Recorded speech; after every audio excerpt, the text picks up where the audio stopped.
போத்தீஸ் ஸ்வர்ணமகாலின் அக்ஷய திருதியை சிறப்பு விற்பனை. ஐஸ்வர்யம் பொங்கும் எங்கள் பொன்னகைகளை சவரனுக்கு ரூபாய் 1500 தள்ளுபடியில் வாங்கி கொண்டாடுங்கள். போத்தீஸ் ஸ்வர்ணமகால், இது பரிபூர்ணத்தின் அடையாளம். ஏற்கனவே டைனிங் செக்ஷன் ஆரம்பிச்சிட்டாங்க. மணி 8:14. அப்படி இருந்தும் எங்களுடைய பேச்செல்லாம் கேட்கணும் நீங்கள் காத்து கொண்டிருக்கின்ற 274 பேருக்கு என்னுடைய இதயபூர்வமான நன்றி. டிஆர் சாரை பொறுத்த வரைக்கும் என் மனதுக்கு அவர் ரொம்ப நெருக்கமானவர். என் மேலே என்ன காரணத்தாலும் அவருக்கு மிகப்பெரிய பாசம் உண்டு.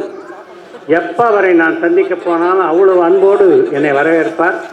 அவர் இன்னைக்கு இல்லை, அதனால் நான் அப்படி அடித்து வர்றேன் அப்படின்லாம் நீங்கள் நினைக்கக்கூடாது. நான் சொல்கிறது உண்மையான வார்த்தை.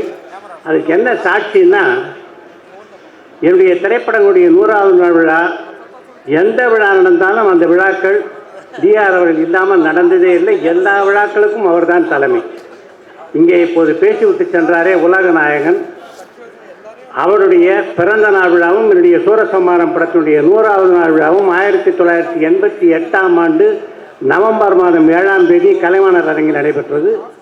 அந்த விழாவுக்கு தலைமை தாங்கியவர் டிஆர் அவர்கள் தான்.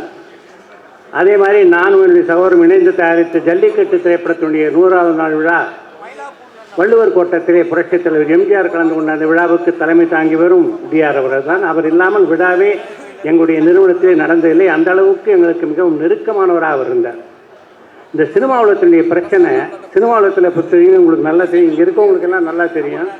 எப்போ எந்த பிரச்சனை எழும் அப்படின்னு சொல்ல முடியாது. தடால்னு தீப்பற்றி எரிகின்ற மாதிரி பிரச்சனைகள் சினிமா உலகத்தில் வரும். அது போன்ற பிரச்சனைகளோடு அவரை பார்க்க போகும்போது இவ்வளோ பிரச்சனை வெளியில் ஓடிட்டு இருக்குல்ல, அந்த பதட்டமே இல்லாமல் எல்லாரையும் வரவேற்பார்.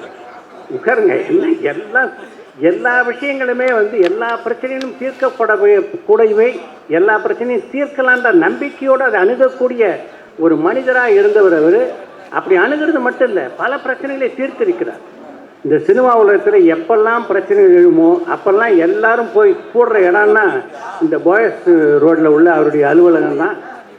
எல்லாரும் இனிமையாக வரவேற்று ஒன்றும் பிரச்சனை இல்லை, ஒன்றும் நம்ம சால்வ் பண்ணுவோம்னு சொல்லிட்டு எல்லாரோடும், அதாவது அன்றைக்கு இருந்த எல்லா முதலமைச்சர்களோடும் உடனடியாக புரட்சித் தலைவர் எம்ஜிஆர் ஆனாலும் சரி, கலைஞராக இருந்தாலும் சரி, உடனடியாக அவரோடு தொடர்பு கொண்டு பேசக்கூடிய ஒரு வல்லமையும் ஆற்றலும் அவருக்கு இருந்து, இவர் சொன்னால் சரியாக தான் இருக்கும் அப்படின்னு அவங்க நம்புகிறாங்க. அந்த நம்பகத்தன்மை அவருக்கு இருந்தது.